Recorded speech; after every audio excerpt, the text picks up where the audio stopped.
അപ്പോൾ മഴക്കാലമൊക്കെയാണ്. അപ്പോൾ എല്ലാവരും വീടിൻ്റെ ഉള്ളിൽ വല്ല സാധനങ്ങളും വെച്ചിട്ടുണ്ടെങ്കിൽ സൂക്ഷിച്ചെടുക്കുക. ഇതുപോലെ ജന്തുക്കളൊക്കെ ഉണ്ടാവും. മഴ ജന്തുക്കളൊക്കെ ഉണ്ടാവും.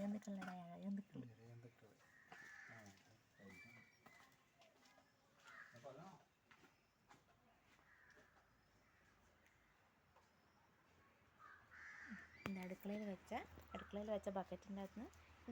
വെച്ച ബക്കറ്റിൻ്റെ അകത്തുനിന്ന് കണ്ടതാണ്. അപ്പോൾ നോക്കും കണ്ടിട്ടൊക്കെ കൈയൊക്കെ ഇട്ടിട്ട് എടുക്കണം. അപ്പോൾ ഇതുപോലെ മഴക്കാലമായതുകൊണ്ട് കുറേ ഇഴജന്തുക്കളൊക്കെ കയറി കൂടിയിട്ടുണ്ടാവും. അപ്പോൾ ഇപ്പോൾ മഴക്കാലമായതുകൊണ്ട്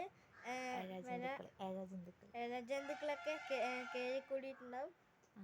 അപ്പോൾ കുട്ടികളൊക്കെ ഓരോന്നിനും പോയി കൈയിടുന്നത് സൂക്ഷിക്കണം. അപ്പോൾ